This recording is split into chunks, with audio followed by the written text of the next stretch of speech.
Coming up on today's episode. Now, this is one of the things. Also, we didn't mention it earlier. Is investing in commercial, and for people that are holding, the bar has been lifted tenfold on your residential. So the costs for residential holding, especially in Victoria, for what you've got to do for that tenant, beside the fact you can never get them out.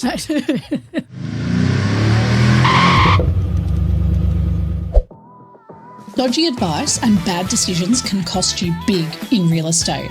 We're here to make sure that doesn't happen. Welcome to the No BS Real Estate Podcast. I'm your host, Joe Agresta, and it's time to take control of your property journey together. Hi everyone, Michael Leipnik from Aston Construction. I'm here today on the No BS Real Estate Podcast to talk with Joe. We're going to talk about all things commercial investments, commercial developments, and why they're an awesome investment opportunity, why resi sucks. So stay tuned and jump aboard. Welcome back everyone to the No BS Real Estate Podcast, your listening how-to guide to the Aussie finance and real estate market. I'm your host, Joe Agresta.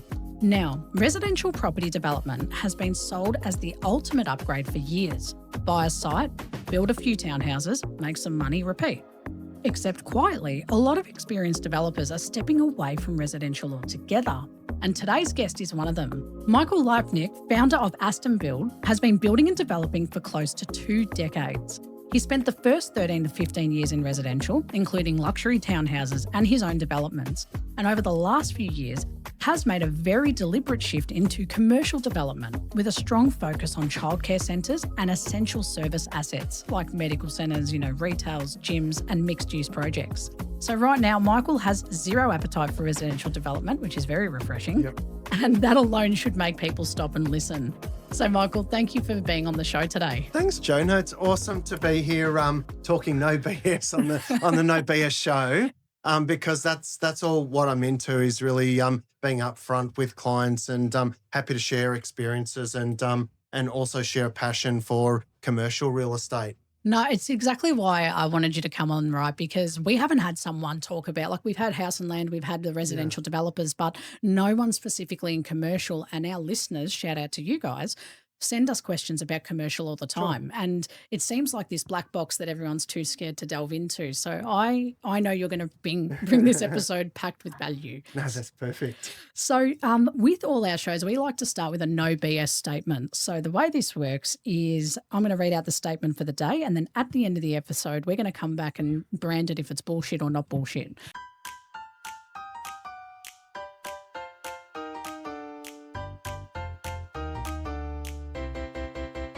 Commercial property is only safer than residential if you understand the asset, the tenant and the stakeholders. Otherwise, it's just bigger mistakes with bigger numbers. So we're going to come back to that with Michael, and he's going to help us debunk that. But I think like all good things, Michael, we have to start at the beginning of your journey. Let's do that. Absolutely. So, you've been building and developing for around 18 to 19 years. That's a lifetime for a lot of people. Can you walk us through your early years in residential and then, what that world actually looked like day to day for you? Sure. Absolutely. The residential market, from our core business is in building and we do development for ourselves and also for our clients. So previous, I've been building, as you quite rightly said, for about 19 odd years now. The first dozen or so solely residential area. So experience in townhouses, in luxury homes, in apartments. Yeah. And those are something, the apartments gave us a really good grounding for being able to understand what's involved in a whole development, because we were doing our own projects and with the apartments, you're selling off the plan and you've got stakeholders, you've got clients that are already pre-purchased and you have to deliver whatever you've promised. Otherwise, your name is mud. So it's a good grounding for where we've come a good discipline. Yeah. And the residential sector, and we'll go into a bit later why I've really turned off that, especially in Victoria, and excitement more for commercial. I love that because I think your early days, right? It's really like that playground of we all start in residential, like whether you become a real estate agent or, property manager, developer, it's always residential Yes. first. And it's your really good training ground to see all the ins and outs. And then when you start branching into other sectors and you open up your eyes to the world of, oh, crap, there's actually commercial. I didn't even think of how that could be lucrative. So I'm Yes. really keen on your Yeah. views when we get into it today. I guess what changed over the last few years for you, like that made residential development, no longer stack up in the space, like from a risk versus reward perspective, particularly here in Victoria, you said just then. Yeah, spot on.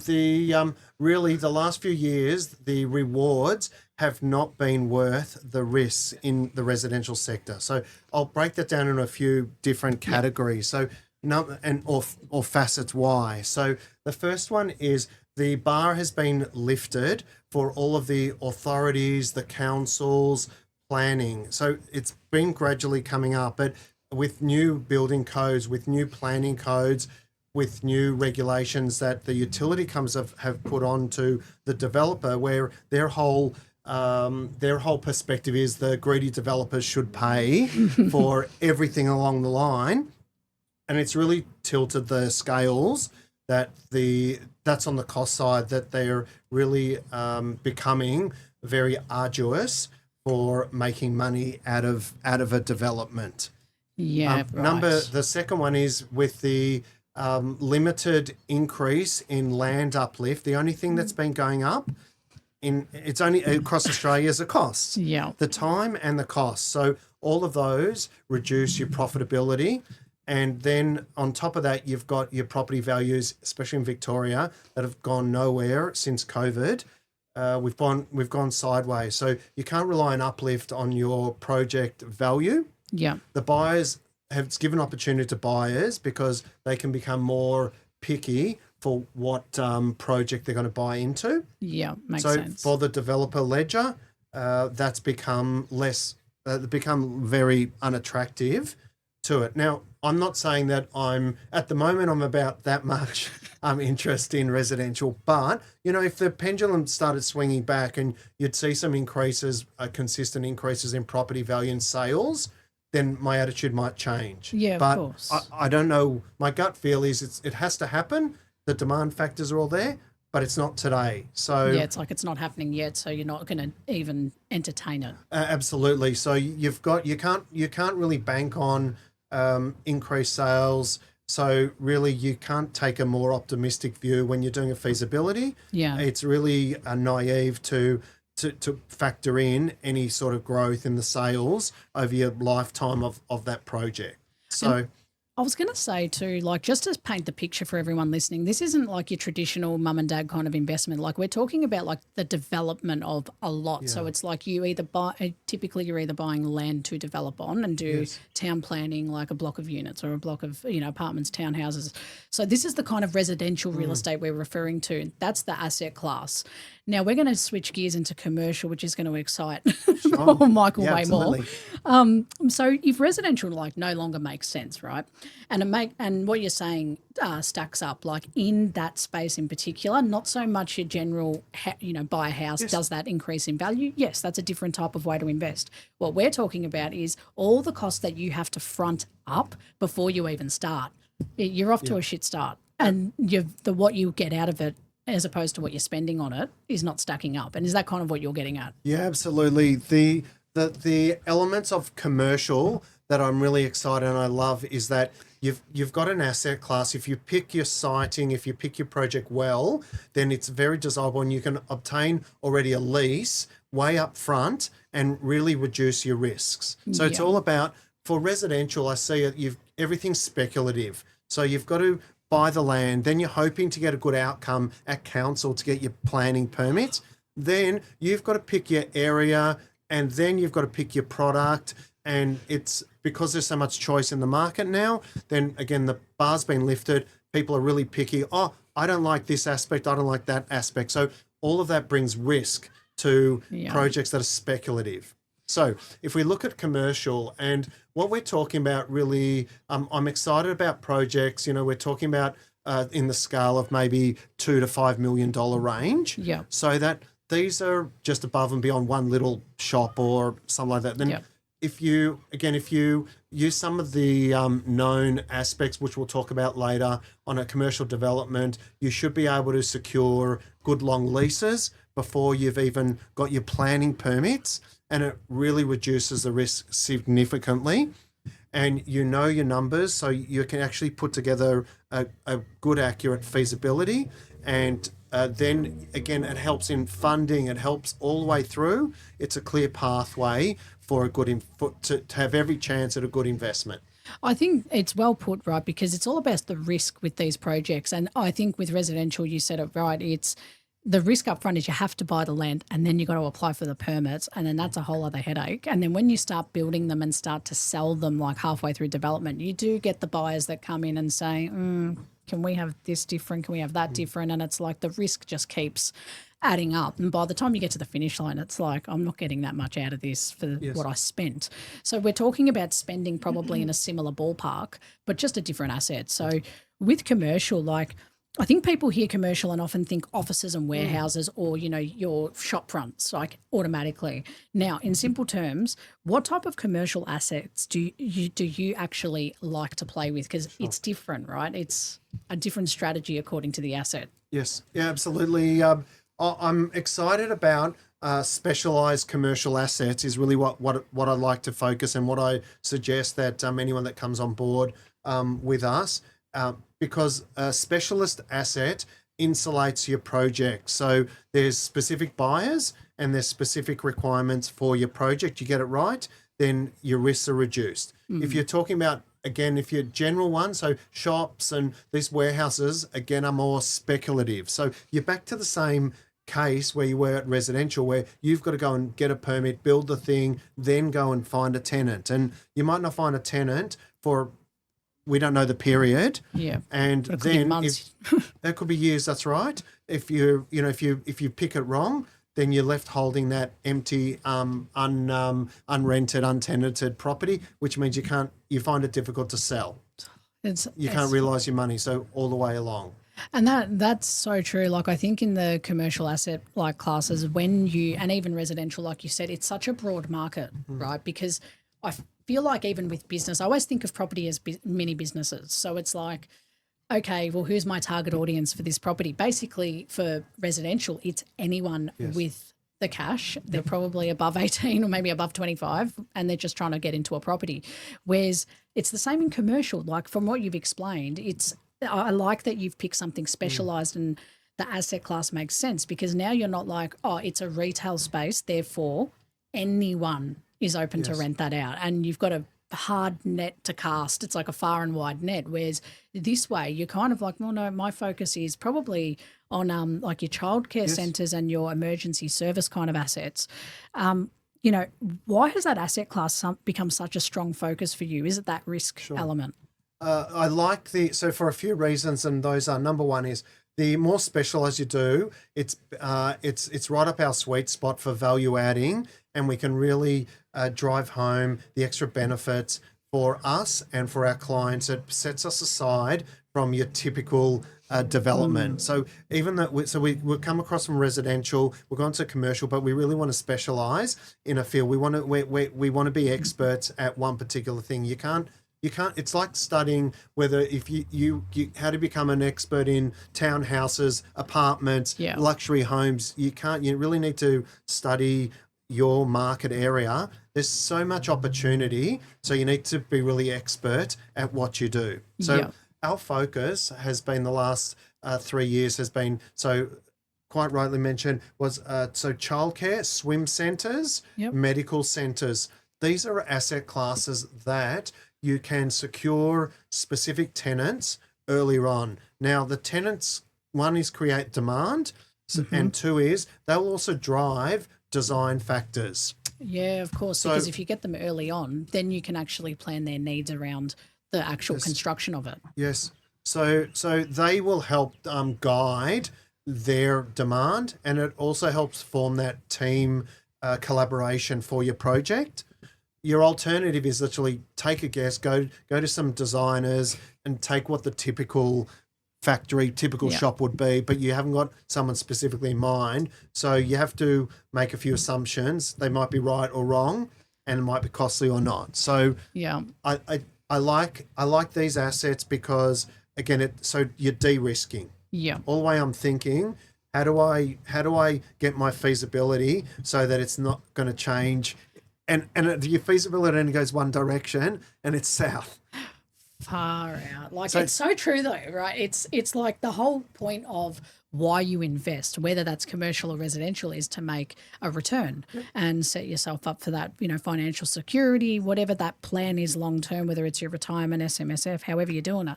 But to do, I guess, that wide typecast thing where you kind of go, like, I didn't even think of it in the way that you just put it, was well said. That, cool, you could not specialise in anything, get these tenants in, and then you've got a headache of, oh, well, actually what they need to run this shop, call it a skateboard shop. Yeah. It's like, oh, shit, you need a whole factory out the back to do your board work. Like, I'm just taking a random example, but if that is a $50,000 machine set up and whatever, you've just said yes to a tenant and gone, crap, this is bad. Yeah. So and it also if it limits the type of tenants that you can catch for your development because you're generic. So then everyone goes, oh, I've got a specific need. I need a space for that machine, and I need this power, and I need this foundations. That's really specific, but it's quite true. So each business has got their own requirements. Now, to do that up front, and then it's much cheaper to implement that up front, and everyone knows what's where, how it's done, and it's a lot less stress, a lot less headache, a lot less risk for developer. Now, sometimes you don't know those things, you can't secure. Sure, you can. Then it's a choice for your developer: proceed, don't proceed. In a speculative manner. Depends on their financial situation too. Are you prepared to hold it a bit longer or not? Yeah, that's the other one. But I like to set up these sort of deals that it's got every chance of success rather than scrambling to try to fight off lots of objections. Yeah, that's a really good point, because you would run into those a lot more frequently, if not done correctly anyway. A quick pause. We'll be right back. Here's a word from one of our sponsors who supports the show. If you're in the middle of trying to buy property and you're overwhelmed by the hype, the noise, the pricing pressures and suburb trends, then this announcement's for you.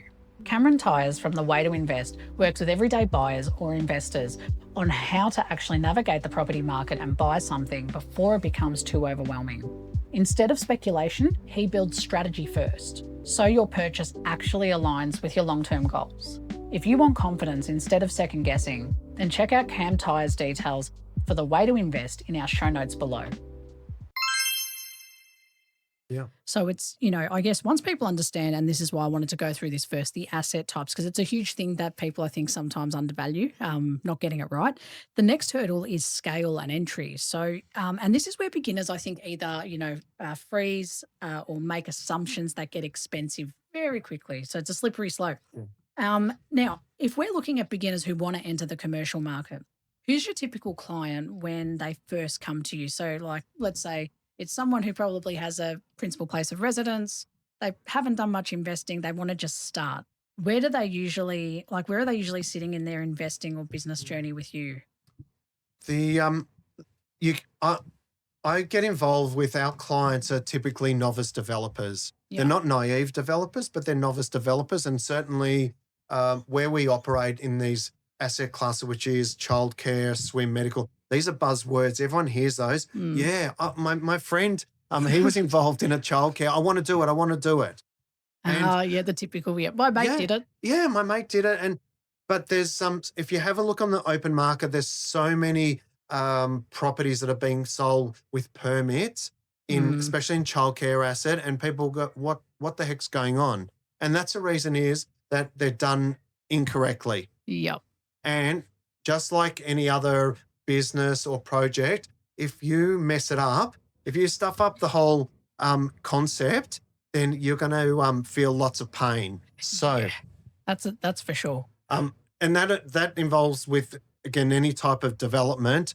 There's good rewards and there's high risk. So so that you have to a little bit roll the dice. So my first point is for new developers, especially in commercial, is you need a good team around you of experts. Yeah. So what does This that is team typically look like? Like obviously someone like yourself is one option that they can take rather than yes. just doing it themselves, correct? And then you kind of guide them through that journey.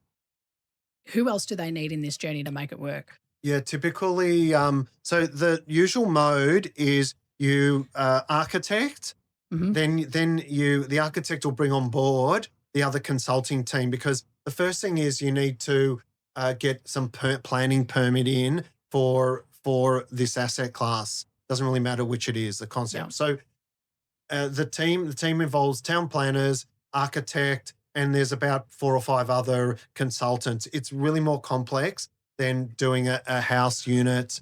There's lots of consultants involved Yeah. because these are bigger developments. The council's very concerned because the residents, they don't want to get objections Yeah. and have the heat. So there's the council are, again, because the bar's been shifted upwards, the council are offloading for all this investigation, preliminary investigation to the developers. Oh, So fun times. absolutely. So that's okay if you know the game and know how to play it, then you can play the game. But if you don't know the game and you don't know how to play it, this is Yeah. where all your issues come from. Yeah. So we're involved. We're involved early in the projects with our clients. So the best way, and I was just, you've got to go and find a builder that you can trust. The builder Yeah. will also be good because they would have been involved with expert people before, and also you have to take a holistic view. So at Aston, we live by best for project. This Yeah. is overarches any other facets of the project, costing, best for project. So that involves assembling the best team that you can bring to the table for your design work, your initial consultation. Makes sense. You, at the same time, you're investigating what the actual building, what the actual project looks like. Yeah. You're investigating your costs and you're investigating your potential sales. Yeah. All of these are coming together to demonstrate that your project is feasible and what's your likely profitability from your project. Yeah. I think anyone who's listening to this thinking, okay, there's a lot involved. This is why Aston exists, right? It's what's involved. You're the expert in the space, and this is why I really connected with you because I'm like, I don't know many people that actually offer something like this. So I really admire that people can pick up the phone and have this conversation with you too, to see what's involved and how is it feasible. Yeah. But it's I guess the biggest thing here is a few things, right? Childcare makes up a big chunk of your current work, as you said. Why that let's go into specifics Yes. here. Why has that asset class become such a strong use case for you? Okay, I saw an opportunity that one is that it's lots of detail, lots of stakeholders, and if you get it right, there's really good returns. Right. So these are the 3 aspects that, number one, we can add value, we can demonstrate, and we can really do well for our clients. And also, there's lots of people that do all of that wrong Yeah. and have bad outcomes in the childcare sector. So we really concentrate on understanding and identifying stakeholders' requirements in a project. Yeah. This goes quite deep for commercial assets. You really have to know what you're doing. So we've become experts. I'm not saying I'm the world's leading expert on childcare, but we've done enough that we can understand. And also with previous background that we talked about in these residential, it's really clear in our mind on what makes good results for childcare, specialized commercial assets. Now, Yeah. your listeners, it is a scary sort of thing because you're talking about bigger sort of investments. And my advice is that come together with a team. Now, whether you've got 20%, 50%, 70% of the ability to run with a project, Yeah. the actual process is still the same. And you might team together. And what we do also is we'll put people together like who have got their own small family super funds. They might have a couple 100,000 in there, and they'll just become in a syndicate for the childcare and a development. And then what we do is we're all about transparency, all of that. I've learned over the years in business that really that trust is number one, transparency, all of that goes towards building a teamwork Yeah. and developing a successful development project. So typically, I'm not sure if I'm jumping No, too you're far not. ahead. No, because this is great. I'm just like checking, going, yeah, keep going. Because my only other question, but no, keep going, and we'll get to it. Your typical builder mode, which that underpins our business, typical builder mode is take some documentation, give a price, go and fight the owner to get more money, get for variations, drag that out of them, have a big battle.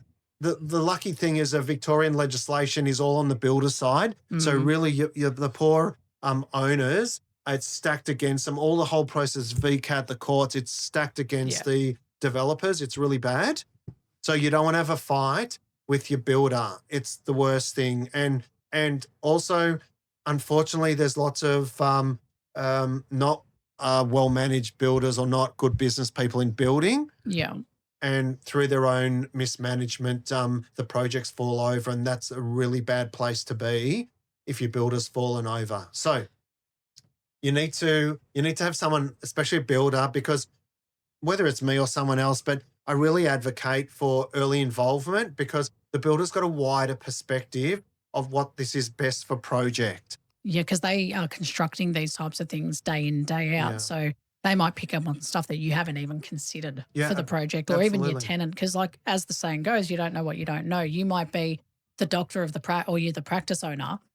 You know what you need, but then you might miss critical details that now this other member of your team who has different expertise is coming and going, I guarantee you they're going to ask for this very specific room or this specific requirement or machine. And you're like, oh, shit, I didn't know. Yeah. And you can prepare. Absolutely. When I see the clients that I deal with, they get it wrong consistently. They don't know, so they give you an example, like early in the piece, a make or break is the consulting, the design team that you choose. And quite often, human nature is to go for at the cheaper end of the scale of your quotations. And you go to a designer, oh yeah, I've done childcare before, no problems. And then I say, yes, you might have done it, but you should not do it. That was the first. Stop doing it. Yeah, please stop doing that. But so it's a bit harder for these investors, developers to know who's the right guy for the right task. And is that part of your due diligence that you help your clients through? Like obviously I'd imagine you have your own partners and preferences and there's a reason for that. I have a look at the time and I really want to go with expertise because it's foolish that you save $20,000 on design fees and either you're going to get a bad outcome or it's literally going to cost you $50,000, $100,000 because of bad decisions. Yeah. Why? Because a person's not an absolute expert. So I'm not purporting to pay more than you have to. I'm just saying consistently get the right guy for the right task. Yeah. And this is part of best for projects. So the best designers that the project can afford. And sometimes you have to go outside of comfort and it's, it's foolish. Well, not foolish, but, it's better value to take a more expertise and pay for that. It's going to save in the long run. Yeah, because it's like those typical things like, you save money on not paying for, one part of the due diligence, fine, but then that bites you typically towards the end. And that's with any investing. It's like when you don't get your contract reviewed before you go to an auction and then you find out that actually there's this caveat on there and you can't build on that easement that you plan to and you're like, well, but, and it's like, well, no, you didn't do the due diligence. Yeah, that's right. Look, typically, and again, this is, it goes back towards why again, a passion and why we've a niche in those specific, because there's lots of stakeholders in these type of specific asset classes. So I'll give you an example of stakeholders are, you've got the NCC building code, you've got local councils, you've got state government planning regulations, you've got the Department of Education have a separate guideline on how things should be built and how they operate. And some of that actually contradicts what the building code is. Yeah, I can imagine that would though, because they're looking from a different perspective and a different lens to what building code would be. And like, typical government departments, but we don't care about that other department's documentation. This is our framework. This is our framework. Follow it. So I'll give an example, like the in an operations guide, the door handles, it says in the department, the door handles should be at 1,500 off the ground height. Right. But in the building code, it says they should be between 900 to a metre. Oh, God. Yeah. So, Oh, God. so what do you follow in that situation? So this comes down to your expertise of your team. Okay. So understanding that there are things that are elements of the project. We're talking really nitty gritty here, but it's just an example of getting good advice. So there are ways around that, but it, involves some further documentation and another consultant to come to justify why you've chosen one methodology. Wow. So it's really, these are details that we've built up experience with, and you don't know what you don't know. So we've found some of them out the hard way, but also the team that's put it together have done quite a lot of the childcares and the medical, and we understand these requirements. The racetrack is consistently changing. Always. Especially in the land of government, Yes. it is always updating and changing, and sometimes it's overnight, sometimes it's 10 years later. Yeah. Who knows? But it's always changing, and it can make the goalpost really hard. Yeah, absolutely. And then you don't want, when you're doing development, these are little things that you really don't want to find out, because you end up finding out right at the end of the process. Yeah. And with commercial, there's a few golden rules with commercial, and that is what we do. We protect our client is number one. Yeah. Number two is, so the aspects that they want to hear that, number one, Michael, I don't want to hear about extras on the build. Yeah. Because fair enough, they've borrowed a certain amount they've got approved. They can't really go back and now get another $200,000, $300,000, $500,000 to build the thing. So that's locked in. So Mike, I don't want to know about any extras. So we always want to be transparent. Like as a developer, you want to know you're somewhere between realistic to a pessimistic view. Yeah. This is what we do with our clients for ourselves. Other people might take more between an optimistic to a realistic, and that's dangerous. That's what residential's all about. Like if you build your own house, those of you listening, probably some of you, have built your own houses, and it's very optimistic. You walk into the display home, you're wowed. It's all very positive, very exciting. And then you find out that your build's going to take 2 years, not 6 months. Yes. All these issues pop up, and it makes you angry at the system and the process. And that's where fights break out and jobs get stalled. Yes. Whereas what you're saying is, I'm not coming in to sell you the dream of millions of dollars in the bank every year. I'm just let's be conservative, let's be pessimistic and be realistic about it. I like that approach. Look, I think, and it's exactly, we share the same philosophy of no bullshit, because it's really underpins, because I don't have the time. I want my clients to be upfront with their desires, with their framework, whatever they need. Yeah. And then we understand what we need, and we match up. We're basically teaming up so that the project has every chance of success. Yeah, and that's huge.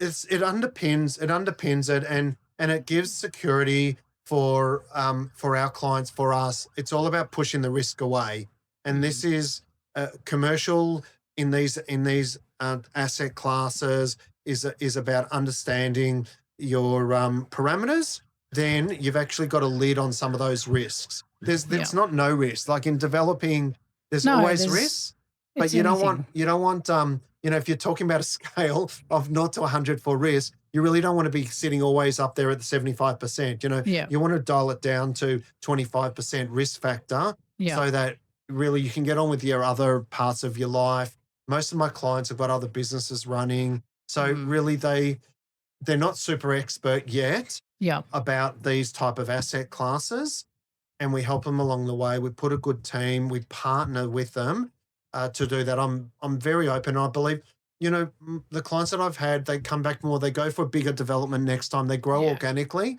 they tell their friends. So I always believe the good karma will come back, and, you help people along the way. You're pretty open with information. Like not too many other builders are going to show the client their whole cost sheet.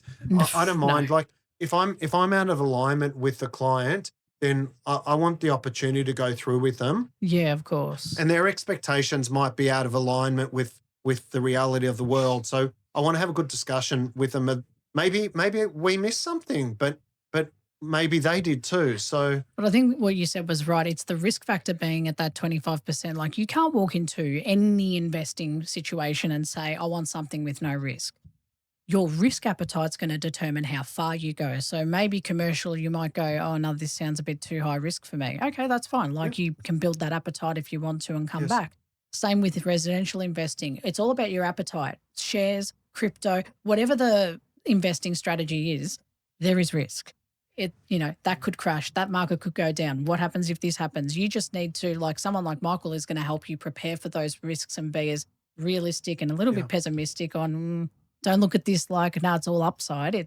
This could happen, but here's how we've prepared to battle that when it does come up. And it brings me back to a point you mentioned, and I think this is interesting for a lot of people to hear about, syndicates. Yes. Explain that to us, because you said like you sometimes marry up like a matchmaker and go, well, Joe, you've got this much, but you can't really afford to do it by yourself. But then I've got another family that wants to do it, same boat as you. How about we put you together? How does that kind of operate? Like if I explain that concept right, I totally butchered it.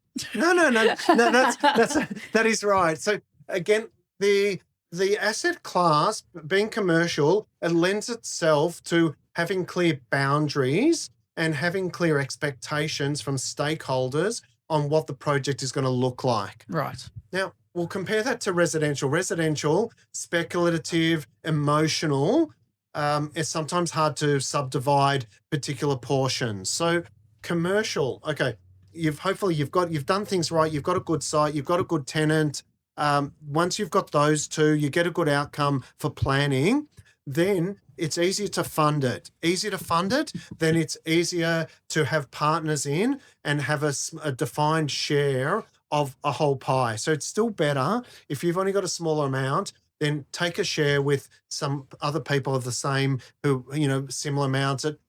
You make a shareholding. So what we do is for people like going in first time, it sounds daunting to have a couple $1 million in equity to run a childcare. So what we do is we'd form a syndicate, whereas, okay, so you've got $350,000 of equity available, fine, you get 350 shares. Okay, typically for a childcare, you need about, say, $1.6 to $2 million worth of equity to run a project. You actually need about 800 to $1 million of cash to ride out the funding waves. So we would put together some passive investors to do that. And the passive investors are being flexible. Our nature that we run the projects, we're flexible. So we really are into it. If the people are interested to learn more about how to do it, please come on board. Yeah. If you start annoying me too much, we'll tell you nicely to back it back and turn down the dial. But generally, we're quite supportive, and we want people to learn a bit more about it, do their own projects in the future, or take a bigger stakeholding in future projects. Get comfortable and really become an expert in that type of class. So you really understand what the stakeholders' demands, requirements, understand what your risk is, and then you've got a really good chance. The thing that I really love about these specific asset classes are there's good money in them if you do it right. And that's the key, though. It's the some people, like maybe you guys are listening and going, oh, crap, well, I have to have, 9 to $1 million to do it. But maybe a syndicate's an option. Like that could be, family members as well, correct? Like as in you could have mum and dad that go, oh, okay. Like it doesn't have to be random people if you don't have anyone, let's say. That's one scenario where you guys would assist. But if they had mum and dad and maybe an auntie and uncle or a cousin that's like, oh, no, I'd be up for that. They can all do it together, can't they? Yeah, absolutely. Being on a commercial basis, there are, it's different to residential that there are less regulations in regards to cross loans into borrowing. You've got usually an entity. It's one development. There may or may not be GST involved. So it's actually a bit more straightforward and there's less regulation. The government have taken the attitude that, if you're in commercial sector, you're a big boy, you can go and worry about your own fights yourself. So there's actually less regulation. Yeah, there's still lots of regulation, but it's a little bit more liberating for the commercial side than residential. Well, because they understand the upfront cost, right? It's not something that, your first home buyer with, a humble $30,000 to $50,000 deposit is going to be able to get into today. Yes. Like they don't have that first home equity built up. So maybe this is for you guys who have built up your super over a period of time. You might be 35, 40 plus and you're in that position of, I've been doing resi, but I think if I pull the assets, the equity out of those assets, I could do something in commercial, or if I sell those assets, I've got cash for the commercial project. And this is what I kind of encourage like our listeners to do is like if you're at that phase one where maybe you've got your principal place of residence, you've held it for maybe 3 years, get that appraisal on what the equity is. That's one step. Look at your super fund and see, do you qualify for self-managed super fund as a viable option to buy commercial property? Because there's some great benefits to SMSF absolutely. in commercial. Absolutely. And also there's ways that they can minimise taxation. I'm not an accountant or tax law, but we got the disclaimer. there's ways and because our vehicles, our projects are fairly flexible, we can try to reach the goals for the different types of investors. So some of the people that we ride the journey with, they want to hold it long term. So it doesn't suit them to cash out, and some want to cash out straight away. So, with the commercial aspect, you can set up ways that there's an agreement up front. Okay, you're going to buy these other people's shares out at a given time at a given price, and you guys we put it on the open market, or there's lots of options, and we try to we try to marriage up. Being a stakeholder, we try to understand what these investors' objectives are. Yeah. And let's try to appease those and match as many as we can of those type of requirements. So it's a win for everybody. Yeah, it makes total sense to me. And I like the way you've put it, which actually brings us to our next segment, which is the Reddit Real Talk.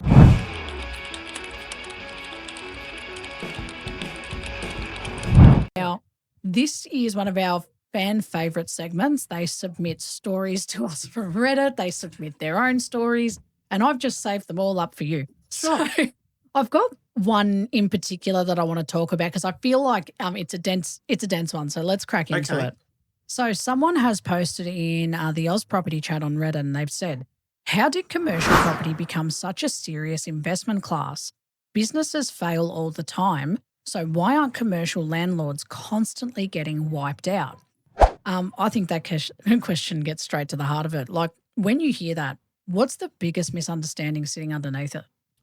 I think with commercial, it's a steadier ship, less emotive, and more the stakeholders' demands or requirements are more they're easily identified.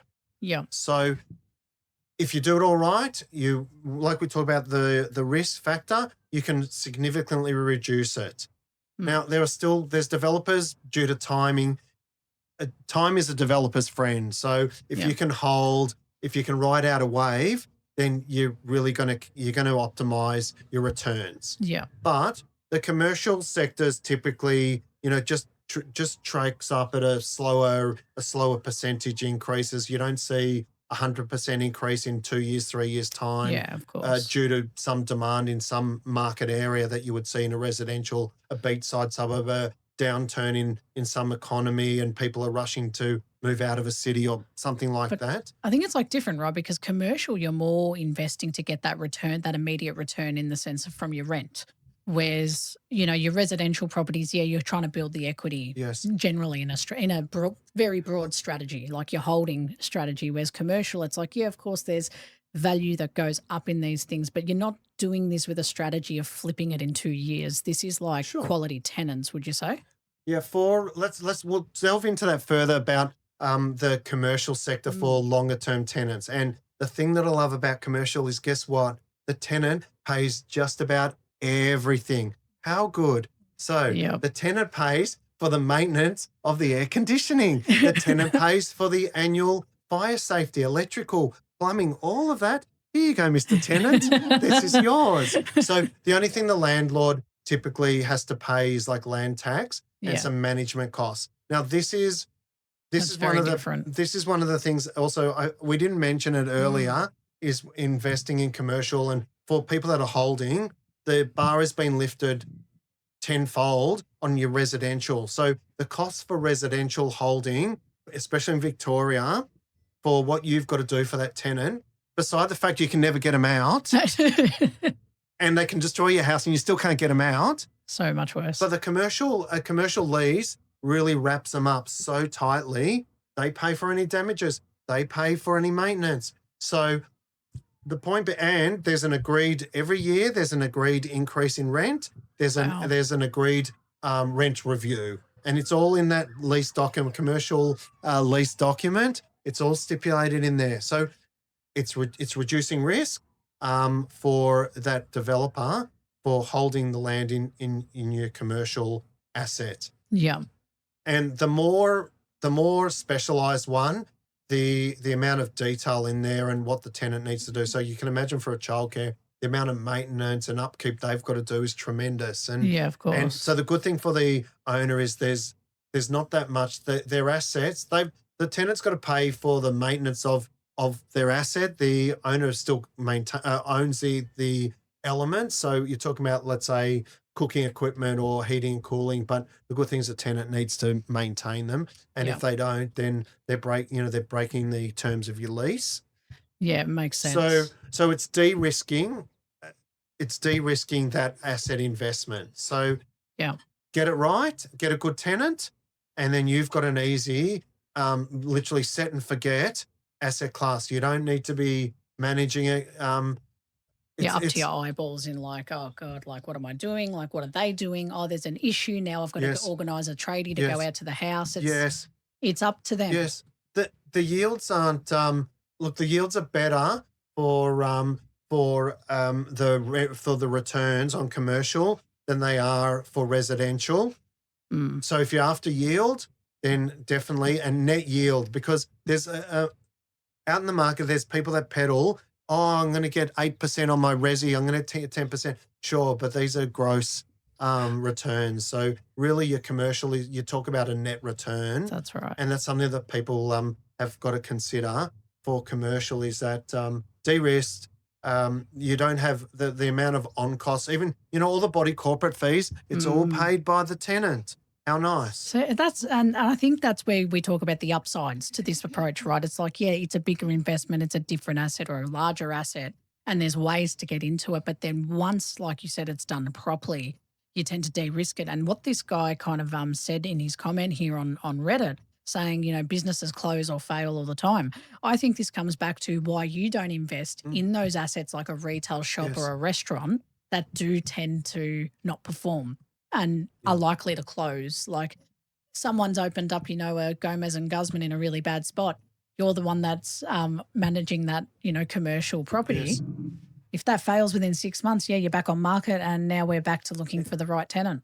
A quick pause, we'll be right back. Here's a word from one of our sponsors who supports the show. If traditional networking feels stiff and transactional, then Lux VIP is something completely different. Good food, good people, real connections, and genuinely fun events that stand out from the usual business crowd. If you want networking done differently or just want to have a bit of fun and meet the right people that will help bolster your business forward, then come along to Lux VIP events. Talk to Steve McMiniman. His details are in the show notes below, and he's the one who runs Lux VIP events. Come and have fun with us. I'm part of the crew, and so are all or most of our guests. So come and have fun with us. We'll see you there. Yeah, it's all about, again, doing things smartly from the start. All your planning, research, and research. You're like, I'm not going to say it again. But you have to be the thing is discipline as well. If you don't know, then probably don't touch it. Like, it's not a good place to start. Yeah. Go with something that you just really concentrate. Research. Pick a market area, because there's lots of market areas. Pick a market area that you have identified is in an increase, and try to de-risk it along the way. Get good advice, and also pay for good advice. It's really important. I think it's undervalued. People don't like paying for the guidance. I think that's always a blocker.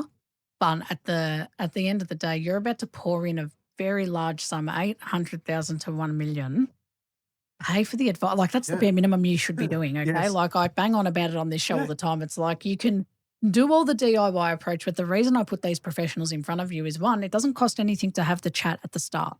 You just find the information and then sit with it and assess it and then go back into it and decide that's what you want to do. And you've got someone who's giving you the no bullshit approach to it rather than Yes. selling you the dream of, well, buy a childcare centre tomorrow and you'll have tenants the next day. Like we're not doing those kind of ads here.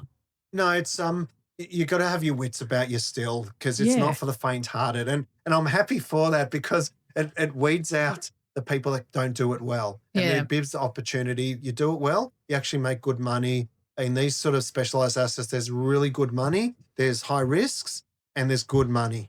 So, but we try to carve out a niche market that's a good investment, and that insulates you for a good return. It's not guaranteeing, you still have to do everything right, but it's insulating the project for a reasonable return.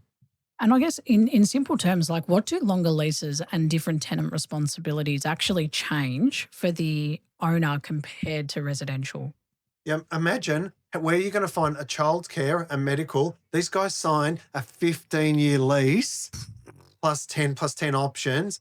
You can't find even. So you look back compared to other commercial. That's why I love it. You compare it to other commercial, like even if you take like a shop or a restaurant or cafe, something. These guys will only sign like a 3+3, something like that, and it again reduce your risk. So you've got a tenant. It's in their interest. Their aim is to be there for a long time. Your aim is to be there for a long time and harvest your funds along the way. Yeah. And residential, if you were to lease it out, it's really short. Like in this, who's going to sign longer than like a couple of years? A residential lease, no one. So definitely, commercial's got that opportunity to give security. It's something that if you've got a long-term lease, you really can set and forget it. You can get on with your life for other things that are going to generate money for you, for your business, for your family, and it's a peace of mind. I agree. And I think, the other part of this, Michael, like it's clear that, commercial isn't just residential, but bigger. There's a lot involved. And like you said, the risk appetite's got to be there. And it's a different profile entirely. So if you don't understand all the moving parts, probably don't do it. But this is where your approach starts to look very different from the traditional build it mentality. Because as you know, with residential, there are risks, but for me to make a decision tomorrow whether I want to go and build and rent out a property, there's less considerations for me outside of finance. It's kind of like, cool, I know that the build's probably going to take 2 years. I'm already going to mentally prepare and that'll happen. So I want to talk about your approach and your differentiation with what you do, because you're very clear that you're not just a builder. You're not there to just pump out properties and put them on the market. How is your role different from, I guess, someone whose main focus is simply getting the project done as cheaply as possible? So, it's a good summary sort of question as well, but it's all about best for project. So I'd rather walk away from a project, really disciplined. I'd rather walk away from a project if we don't share alignment with the stakeholders, then that's a start of a disaster. Yeah. So from there onwards, you're actually you're creating obstacles, barriers for your project to be successful. So I guess that stakeholder side, you said something interesting, goes into my next question. That stakeholder alignment, right? And, investors, tenants, land town planners, all of that. Why does that misalignment between those groups increase the risk so much? So the people generally, when you employ people around you, get a team around you, generally people want to do well. Yeah. But the problem that they have in a development is there's only one person that really has the skin in the game, and there's only one person that should be able to determine what's the overall biggest benefit for the project. So these guys you get in your team independently, they might give good advice, but their advice is limited because their focus is on a particular scope of the development. Yeah, that's true. So an architect is looking for the architectural design, is looking for maybe to maximize your yields on utilization of the land. They're looking for something. Sometimes unfortunately, they're looking to promote themselves more than the building. So these things don't necessarily aid in having a best for project outcome. Your best for project outcome is sometimes containing costs, and part of it is also maximizing your return. So you always have got to be thinking is implement $1, am I getting $1.50 back return sort of, and your independent team members don't necessarily have the they don't have the vision to be able to determine that. So someone has to determine what that best for project is. Yeah. And this is what we do that's different to your average builder. The average builder says, the client, mate, I only want to spend $2 million.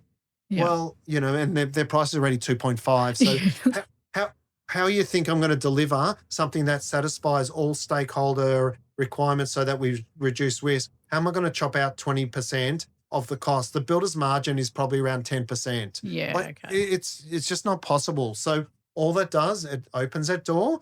That risk dial just goes up, up, up. Yep. And things happen after people get pushed in corners. Things happen that are not good for projects, not good for developers. So that's what I always want to try to avoid. And it comes from that alignment, comes from that really deep understanding of what the different stakeholders need in a project. Yeah. And with a commercial, the stakeholder requirements are elevated. Your residential, you can get away with some of those because it's more emotional. So someone coming in, example, they're looking, I've got a beautiful kitchen, I've got this appliances, but in a commercial one, they're looking for functionality, they're looking for serviceability, there's different criteria. They're looking that it works the first time, it works in 10 years' time. Yeah, it makes complete sense to me, and So- I like the way you've put that too. Yeah, so they're the sort of aspects that you have to get your brain around for commercial. It's not a quantum leap. It's certainly a shift of get away from that design, just thinking I've got to make this project the most successful, not just cost. So sometimes, you can search for on the income side of your ledger. I help my clients sometimes if I look at they've just about to sign some lease agreement, because in the commercial sector, specialist assets, you can actually get a lease signed even before you put in your planning permit. You could have a lease signed. It's crazy. Yeah, that's insane to me. I didn't even realize that was a possibility. It will be subject to, but guess what? You've got some assurity. So literally, if you can cough up with that planning permit, it's all nicely put to bed. Everyone's agreed. You've agreed on your income rate. You've agreed what you're going to deliver. Well, you're basically you've de-risked it right there as one component. You're like, well, I know what rent's going to come in. Yes. So now I know exactly where the project's got to sit Yes. and what we're doing. Like, I didn't realize you could do that, because imagine in the world of residential investing, you don't have that gosh. benefit. You're taking the punt that if you haven't worked with a buyer's agent, that you're going to get the same rent that you've seen advertised. Yes. And then when you don't, there's no plan or fallback. It's like, well, now that's going to be a shit investment for you. How many times have your listener says, bad market, bad time of the year.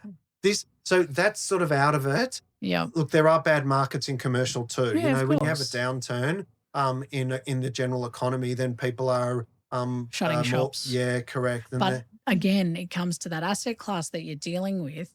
Is medical centres, even in COVID, were not an asset class that were going down. They weren't businesses that were closing. They were businesses that weren't open enough, like that had extended hours, extended issues. These are things that kept them really sticky to their investments. So in my view, it's that asset. If I have to sum up anything out of what I've gotten out of today, is commercial can be scary. Yes, it's big money, it's big investing, but with the right asset, the right team, and the right structures around you, and sticking to, like you said, working with a team like you guys at Aston, you've got the best for project approach. And I think that a lot of builders, your traditional builders, are not doing best for project approach. They're doing best for, hip pocket.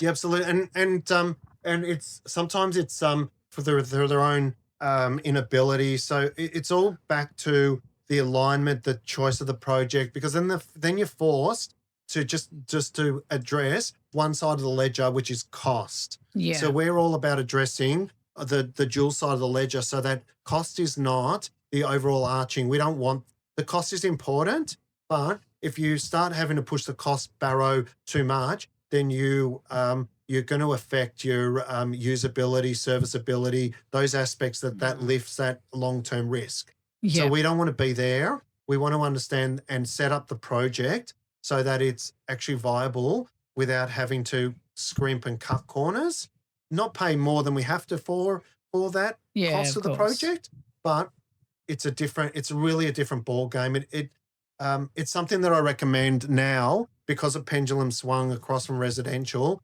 Other states also in Australia, their property prices have gone way overboard that you can't make a resi project stack up. Yeah, that's so true. And I can't believe how quick the time's flown today. I'm literally looking going, okay, we called out at the start that we might not get through everything, but we're actually doing not bad. So one question I want to, before we get to our no BS or BS statement, one question I have is for our listeners, whoever's tuning in, who should genuinely be considering commercial property right now and who should probably wait if you had to kind of give that general criteria of someone who might fit the bill? Look, I think it's a good way if you're after more assured, you want to reduce your risk and make a reasonable return without extending yourself, then commercial is a good place for you, whether that's on your own or with a syndicate, which again helps spread risk. If you're your syndicate, it's a good methodology. People that are just chasing, they're fed up with residential, the aspects of residential, being able to the compliance that the governments are implementing now and the protectionism that they're implementing for tenants. If you're sick and tired of that, it's a good time for commercial to whatever. You have to work out what your risk appetite is and what your investment equity is. Yeah. And pick a project that's good for you. Pick the right team, really important, reduce your risk, and you've got a better chance of a good outcome. I love it. Well summed up, Michael. Thank you so much for sharing all your wisdom with us today. And we're going to go back to the very first thing we mentioned, which was our no BS statement. And just a reminder, it was commercial property is only safer than residential if you understand the asset, the tenants and the stakeholders. Otherwise, it's just bigger mistakes with bigger numbers.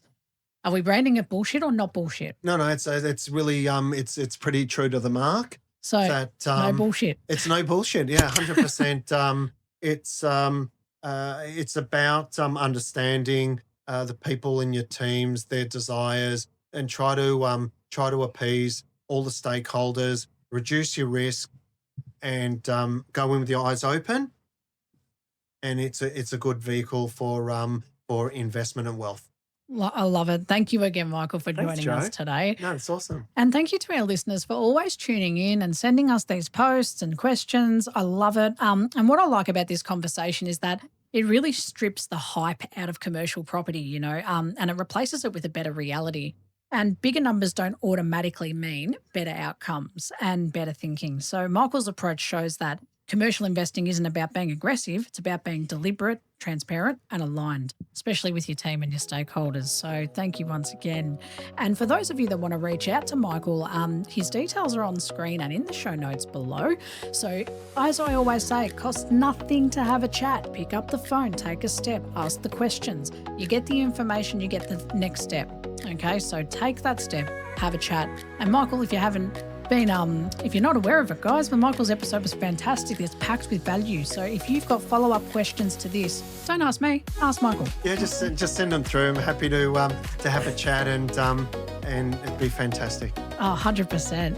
Thank you everyone for tuning in once again. I hope this gave you a clearer lens on commercial. Share it with someone who's concerned or curious about this roadway into investing. I'm Jo Agresta, and this has been the No BS Real Estate Podcast. We'll see you next time. That's a wrap for this episode of the No BS Real Estate Podcast, powered by abodey AI. If you found this conversation helpful, don't forget to subscribe, leave a review, and share this episode with someone who might need it.